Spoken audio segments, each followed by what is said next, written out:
what a privilege it is to be able to partner with you and God's purpose for your life, the future that He has for you. These 8 pillars of leadership have just definitely changed my own life and influenced many. And I am looking forward to sharing with you these truths, what I've learned. We're going to have a lot of fun. And there's going to be a lot of overlapping, repeating of things, because I don't know about you, but I need to hear things more than once. And so great leaders have great beliefs, great priorities, and great habits. The most important person we lead is ourselves. And so this first video and these first 2 weeks are on inspiring and leading ourselves. And you look in the Bible, and there's some great examples of people inspiring and leading themselves, or there's some great admonitions that we have. David, obviously, in 1 Samuel 30, in a very difficult time, he encouraged himself in the Lord. One of the greatest skills we can have as a leader, as a person, is the skill of learning how to keep ourselves encouraged. It can be as simple as what I do. I have satellite radio, and most of the time it's on Joel Osteen channel when I turn the engine on. And so, boom, I have instant inspiration wherever I'm at.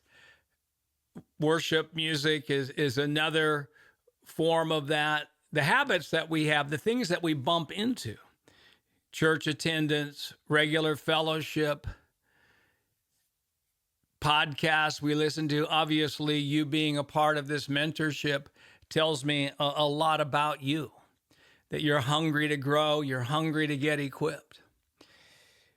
So that's a great verse. David encouraged himself in the Lord. 1 Timothy 1:6 says, "Therefore I remind you to stir up the gift of God, which is in you through the laying on of my hands." And so stirring up is a part of that. That's an act of our will. That's a decision to move beyond where we are emotionally in a situation to go higher.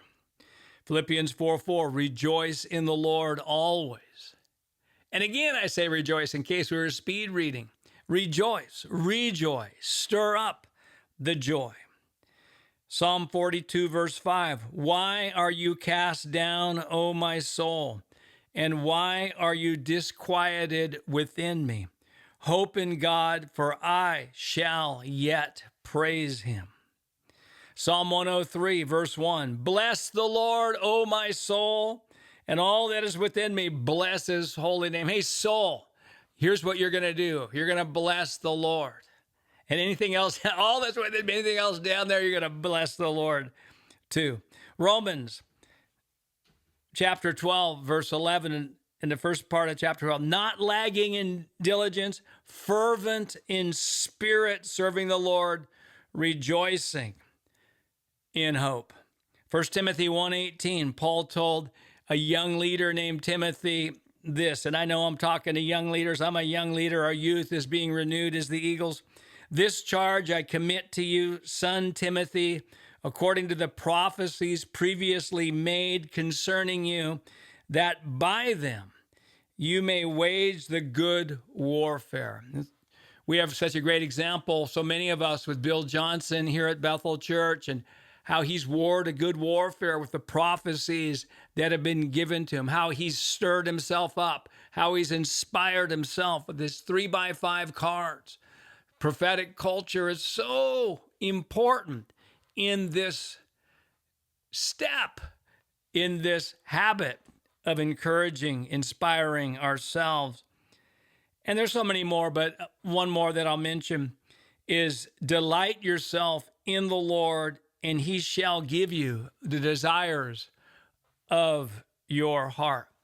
The delighter is delighting with unfulfilled desires. That's the context. He or she has outcomes that haven't happened yet, disappointments in his or her life, prayers that haven't been answered yet, promises that haven't been realized. It is in that context that the delighter is delighting. And it's such a key. It's like soul prosperity in 3 John 2. Beloved, I pray that you prosper and be in health even as your soul prospers. So this whole teaching that will be given for the 2 weeks on inspiring and leading yourself is not just so we can be a happy person, which I believe it's going to help us be happier, more joyful, more fun to be around. But it's a part of soul prosperity. It's a part of delighting in the Lord, where we're going to see desires fulfilled, where we're going to see prospering in all things, according to 3 John verse 2. Some of the main points that we'll be sharing with you. Number one, the most important person to prophesy to and encourage is ourselves. I need to give myself a word. I need to hear. Faith comes by hearing. I hear me the more often, so encouraging me is vital.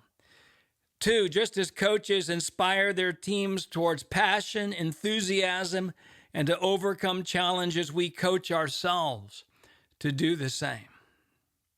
3, one of the most important skills of leadership is self-encouragement. 4, the road to great leadership is to become successful on the inside when we don't look successful in our experience, or we don't feel successful on our inside of ourselves.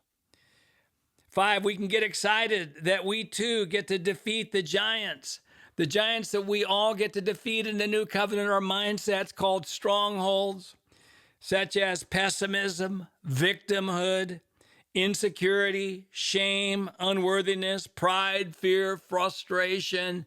We all face those things. We get muscle by pushing against resistance. These things want to resist us and keep us enslaved. 6, much of our tiredness is because we have not attached faith to who we are and what we are doing. We have not attached faith to who we are or what we're doing. A lot of our tiredness is not physical, it's spiritual.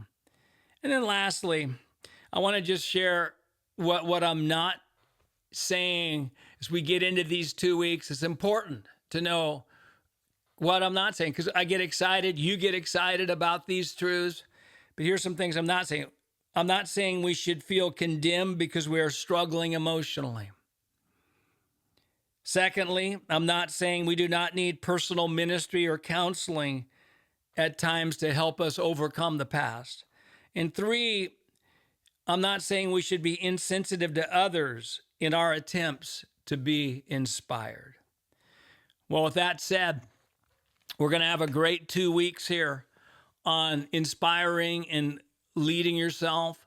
Some of these podcasts and next week's video you may want to listen to or see over and over again. And we have some great reflection questions, activations at the end of every week. So I bless you on this journey, inspiring and leading yourself. And then we're going to get into transformational beliefs. And then we're going to get into intentionality. Oh, I can't wait for that one, because that's going to release keys of how to increase talents in our lives, how to overcome procrastination. But let's get into this. Inspiring and leading yourself. Pillar number 1.